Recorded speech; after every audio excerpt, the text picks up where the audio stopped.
اینجا استودیو مرکزی تلویزیونی ورزش است. شما برنامه اطلاعاتی هفته ورزش را تماشا دارید. با شما هستم من فریدون سفرزاده و در ادامه شما را از رویدادهای مهم هفته ورزشی کشور آگاه میکنم. نخست به سرخط خبرها متوجه میشویم.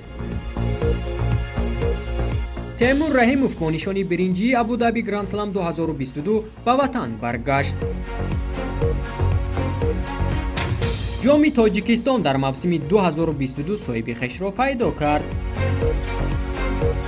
مربیان و ورزشکاران رشته ورزشی سبک کشور پس از 10 روز مشغولیت‌ها صاحب سرتیفیکات درجه 1 همبستگی المپی شدند. مرحله نهایی چمپیونات تاجیکستان اوید به فوتبال میان دسته‌های تا 12 ساله در شهر دوشنبه فرجام یافت. بخشیده بر روز جهانی جودو سفیر فوق‌العاده و مختار ژاپن در جمهوری تاجیکستان به ولایت سوخت سفری کاری انجام داد.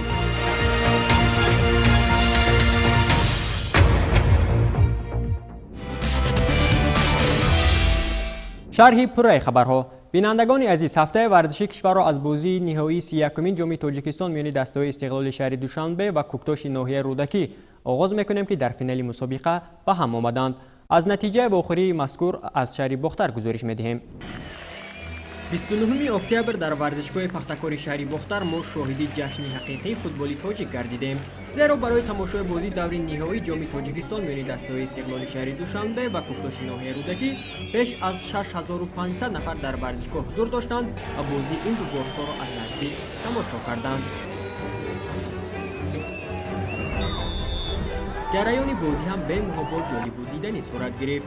هنوز در دقیقه سوم بازی فوتبالبازان ناحیه رودکی گل‌های به ثمر رسانیده محمد گلایف به پیش برآمدند.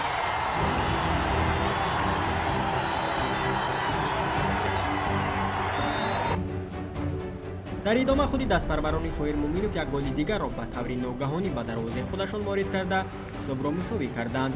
مؤلف گل سلیمان صابروف گردید. قسم اولی بازی با همین نتیجه مساوی فرجام یافت و قسم دومی بازی هم با برتری دسته کوکتاش آغاز گردید. پس از یک بازیگزاری زیبا و قاعده ویرانکنی بازیگران شهر دوشنبه، خدایداد اوزاقوف با یک مهارت عالی توپ را وارد دروازه رستم یتیموف کرد.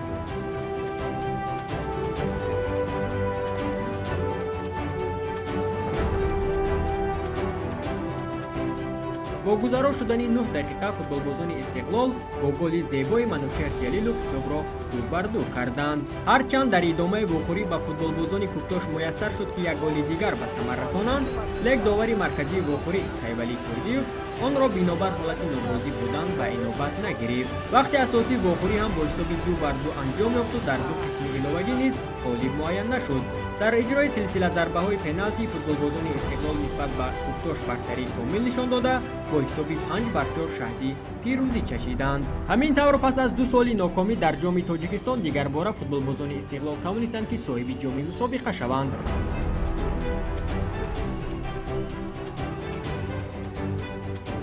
در ادامه مراسم جایزه سپاری با اشتراک مهمانان فخری صورت گرفت. نیم حمایتگری دسته کوکتاش علیشر شکوروف و حملهگر استقلال منوچهر جلیلوف بهترین بازیگری واخوری اعلام گردیده با جایزه‌های انفرادی قدردانی شدند. و فوتبالبازان دسته کوکتاش که اولین مرتبه در دور نهایی جام تاجیکستان شرکت ورزیدند، نشانه نقره و دسته غالب استقلال شهر دوشنبه که مرتبه نهم صاحب جام مسابقه گردید، در فضای تنتنوی نشانه‌های زرین و جام مسابقه تقدیم کرده شد.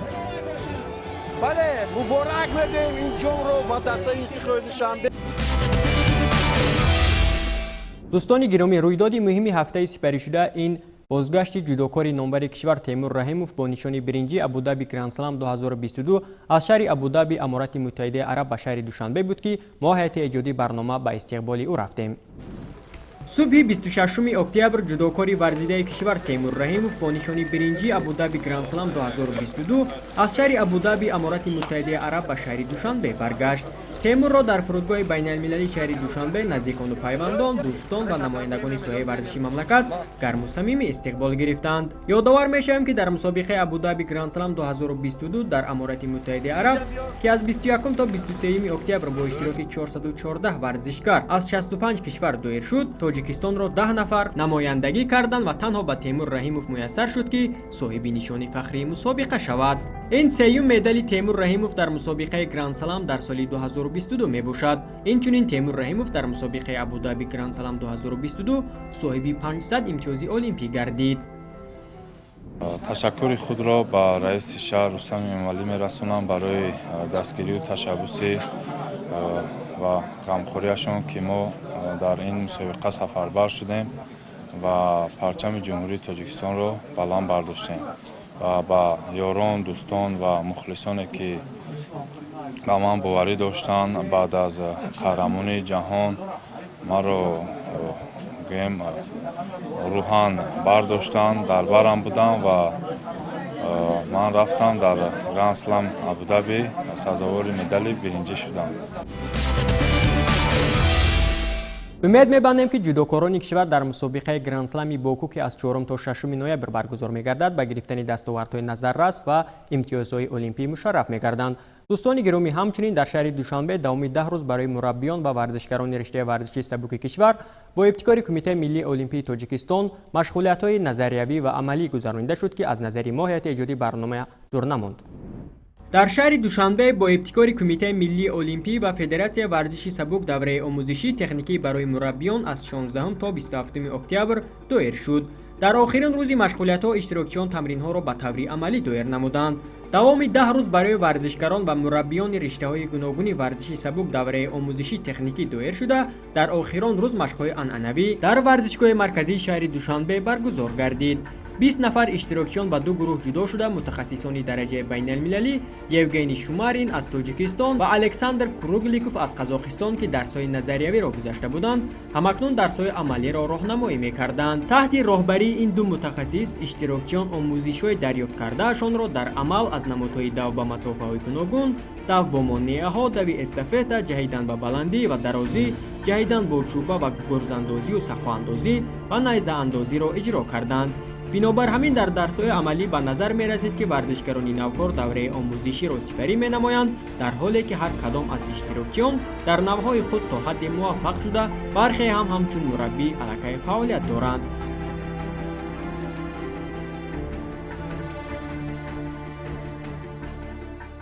یادآور میشویم که در کورس آموزشی 20 مربی جوان از همه منطقه‌های جمهوری شرکت کردند و در آخرین روز مشغولیت‌ها صاحب سرتیفیکاتی درجه 1 همبستگی المپی شدند. در مراسم جنبستی چهاربینی کاتب گنرالی کمیته ملی المپی تاجیکستان محمدشاه عبدالله‌زاده شرکت کرده مربیان را برای با موفقیت جنبست کردن کورس شادباش گفته به الکساندر کروگلیکوف اظهار منتداری کرد. گفته شد دانش و مهارتی که مربیان از کارشناسان آموختند در آماده کردن ورزشکاران جوان در منطقه ها کمک خواهد کرد.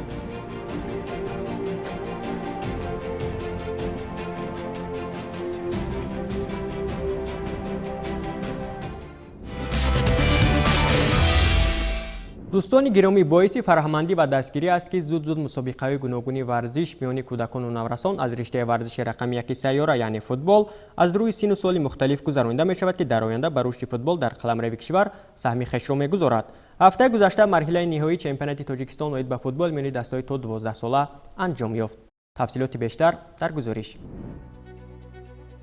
مرحله نهایی چمپیونات تاجیکستان میان فوتبالبازان تا 12 ساله با شرکت 9 دسته در پایتخت کشور به انجام رسید. در بازی نهایی تیم‌های مکتب جمهوری مهارت عالی ورزش و سوق یک اندر میدان رقابت شدند. بازی این دو دسته جالب و دیدنی صورت گرفته به نفع دستپروران زین‌الدین رحیموف انجام یافت. یادآور میشم که در مرحله نهایی مسابقات قهرمانی تاجیکستان میان کودکان تا 12 ساله 9 دسته که در مرحله گروهی به دو گروه تقسیم شدند شرکت کردند. در گروه دسته‌های سوقدو، سالار شهر دوشنبه، خطلان شهر بختر، استقلال شهر دوشنبه و مؤسسه دولتی مکتب ورزشی شهر کولاب هنرنمایی کردند. گروه ب را فوتبالبازان مکتب جمهوری مهارت عالی ورزشی شهر دوشنبه، سوقدیک، ارلی ناحیه عبدالرحمن جامی و شادمانی شهر حصار تشکیل دادند. از روی نتیجه گیری مرحله گروهی از هر گروه دو دسته بهترین به دور نهایی برآمدند و مبارزه را برای مدال‌ها ادامه دادند. در روز آخرین مسابقه واخوری‌های حل کننده هم برگزار گردیدند. در بازی برای جای سوم سالار با حساب 2-1 تیم استقلال را مغلوب کرد. واخوری نهایی میان دسته‌های مکتب جمهوری مهارت عالی ورزش و سوقدیک شدید صورت گرفته مساوی 1-1 انجام یافت. در سلسله ضربه‌های پنالتی فوتبالبازان شهر دوشنبه با حساب 4-1 غلبه کردند و غالب چمپیونات گردیدند. در مراسم جنبستی چمپیونات دبیر کلی فدراسیون فوتبال تاجیکستان فرقت احمدجانов، دиректори لیگ فوتبال کودکان و نورسان تاجیکستان اویدو دولتبеков، سروان یکچین مملکت احتام نظرов و دیگر مهمانان فخری شرکت ورزیده غالبان مسابقه را قدردانی کردند.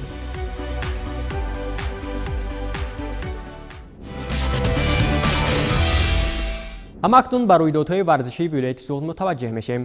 هفته سپری شده بخشیده بر روز جهانی جودو سفیر فوق‌العاده و مختاری ژاپن در جمهوری تاجیکستان از یکچند انشاءات ورزشی ولایت سوغد بازدید به عمل آورده از جریان تمرین‌های جودوکاران کشور از نزدیک آشنایی پیدا نمود. همچنین در ناحیه جبور رسولوف مسابقه جمهوری آید به گشتن ملی غالبان خویش را پیدا کرد. متوجه باشید. هفته گذشته بخشیده بر روز جهانی جودو تشخیر را آیکی سفیر فوق‌العاده و مختار ژاپن در جمهوری تاجیکستان و ولایت سوغد سفری کاری انجام داده از یک قطار انشاءات ورزشی شهر خوجند بازدید به عمل آورده با ورزشکاران و مربیان ملاقات انجام داد. سفیر فوق‌العاده و مختار ژاپن نخست با رهبریت مربیان و ورزشکاران فدراسیون کاراته دو جندوکان جمهوری تاجیکستان ملاقات کرد. در ادامه مهمان فخری بر روند مشق و تمرین ورزشکاران نورس از نزدیک آشنایی پیدا کرد. تشخیر آیکی ابراز نمود که باید کودکان و نورسان بیشتر به ورزش مشق و تمرین نمایند، زیرا آنهایی که جسماً پرقوتند همیشه فکر و عقیده سالم دارند. و سفیر فوق‌العاده و مختار ژاپن در ولایت سوغد از طرف فدراسیون کاراته دو جندوکان جمهوری تاجیکستان تحفه‌های خاطروی تقدیم کرده شد و مهمان هم به فدراسیون مذکور یک کتاب آید تاریخ کاراته دو انعام کرد.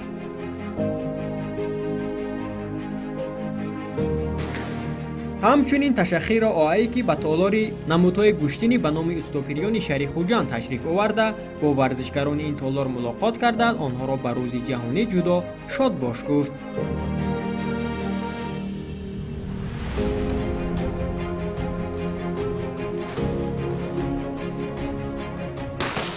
گشتن جودو امروز در جهان یکی از نمودهای معروفترین است. اصلا از دولت ژاپن برآمده است و خیلی به گشتن ملی ما نزدیک 90% ماننده دارد. تشریف سفیر دولت ژاپن به عموما به ولایت سوغد و امروز به تالار ما با همکاری های ما را این خوبتر میکند و این یک برای ورزشکاران جوان باز یک برای باز هم خوبتر مشق کردن یک تکان خوبی می شود.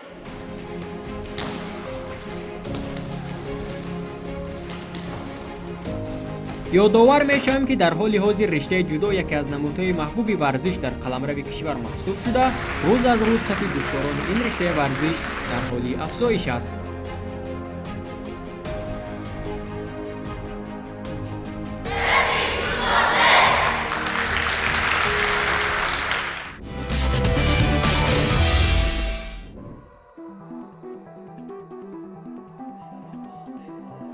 باعث دستگیری و فرهمندی است که دوام چند سال اخیر در تالار ورزشی زرافشانی ناحیه جبور رسولوف مسابقه جمهوری آید به گشتن ملی بخشیده به گرامیداشت خاطر استاد ورزش جمهوری تاجیکستان مهراب اودینف دایر می شود و شماره اشتراکچیان هم در این مسابقه جمهوری در حال افزایش است. سهم مربی مهراب اودینف در رشد نمودهای گشتین و تربیت جوانان و نورسان در روحیه سالمی و جسوری ناترسی در ولایت سوغد نظر رسم می باشد.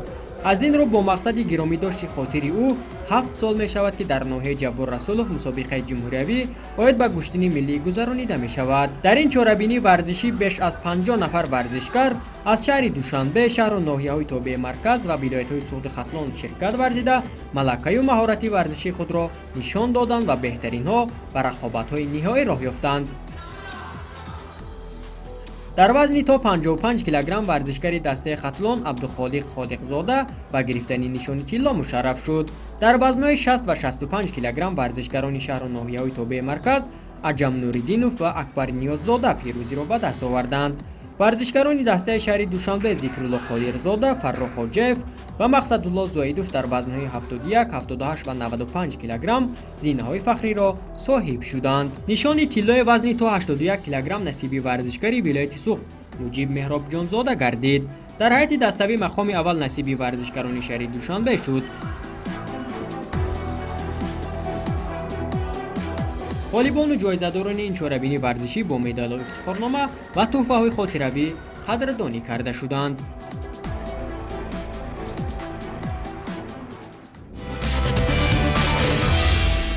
در ناحیه واسع ولایت ختلان که دوام 10 روز مسابقه فوتبال خرد میان 24 دسته کوچه و محله ها، دهاتی دوردست، تشکیلات اداره ها و دسته‌های هوسکار جریان داشت، والیبال خش را پیدا کرد. شرح بیشتر موضوع در ادامه. بعدی با استفاده دادن تالار و میدانچه‌های نوی ورزشی اید به فوتبال خرد در شهر و ناحیه‌های مملکت، برگزاری مسابقه‌های گوناگون ورزشی رو به افزایش است. در همین زمینه در میدانچه‌های باغ فرهنگی فراغتی ناحیه واسع با اشتراک 24 دسته دوام 10 روز مسابقه کشادی ناحیوی اید به فوتبال خرد برگزار گردید. بنابر اطلاع سرداوری مسابقه در این تدبیر ورزشی، دسته‌های نورسان و جوانان، کلانسالان و همزمان دسته سابقه‌داران ناحیه نیز شرکت ورزیدند. بازی‌ها همه روزه بعد ساعت‌های کاری جریان گرفته، 4 دسته بهترین به دور نهایی مسابقه راه یافتند. نخست برای اشغال جای سیوم نیروسنجی دایر شد که در این رقابت دسته فوتبالبازان جماعت دهاتی گلستان غالب آمده مقام سیوم را صاحب شدند. بازی در انتظار نهایی بین دسته‌های فردوس ایسوف و عبدالغفار طالیبوف از جماعت دهاتی شهرک ناحیه برگزار شد که مخلصان زیاد در این بازی شرکت ورزیدند. در این میدانداری هر دو دسته از دقیقه‌های اول بازی جالب بودنی نشان داده چندین حالت‌های خوبی گلزنی را سازمان دادند. در این دیدار دسته عبدالغفار طالیبوف توانست که با برتری 1 گل موفقیت به دست آورده نشانهای طلای مسابقه را صاحب شود.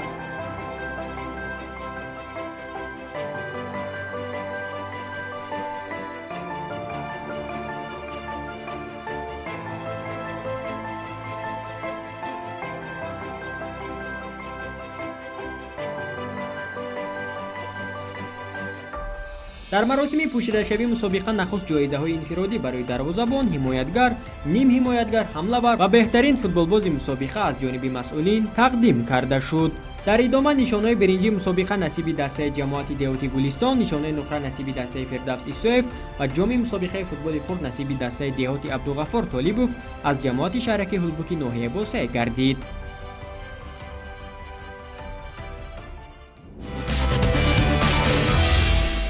بینندگان گرامی، رویداد مهم هفته ورزشی کشور این آغاز مسابقه فوتبال خرد بین کارمندان حفظ حقوق و ساختارهای قدرتی ولایت مختار کوهستان بدخشان در شهر خاروق بود که برای به دست آوردن جام وزیر کارهای داخلی جمهوری تاجیکستان آغاز گردید. پس گزارش ما را از شهر خاروق پیگیری نمایید. با مقصد ترغیب و تشویق طرز حیاتی سالم و جهت عمومی گردانی ورزش با ابتکار ریاست وزارت کارهای داخلی در ولایت مختار کوهستان بدخشان مسابقه ورزشی از نمود فوتبال خرد برای دریافت جام وزیر کارهای داخلی بین کارمندان حفظ حقوق و ساختارهای نظامی ولایت آغاز شد. در مسابقه فوتبال خرد 14 دسته مقامات حفظ حقوق و ساختارهای نظامی ولایت اشتراک نموده مسابقه دوام 1 هفته ادامه می‌کند و غالبان مسابقه ورزشی پس از انجام بازی‌های نهایی با دیپلم و مدال‌های ورزشی و جام وزیر کارهای داخلی از جانب کمیته تدارکات مسابقه سرفراز گردانیده می‌شوند.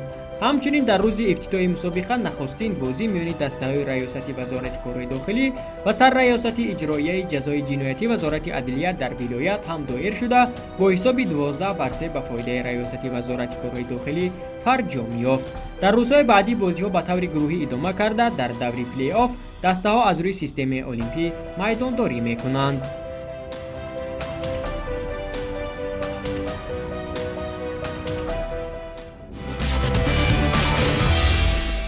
بینندگان عزیز، تشکر به شما که تا این لحظه ما را همراهی کردید. برنامه اطلاعاتی هفته ورزش را اینجا به پایان میبریم. برنامه دیگری تلویزیونی ورزش ادامه دارند. خیر.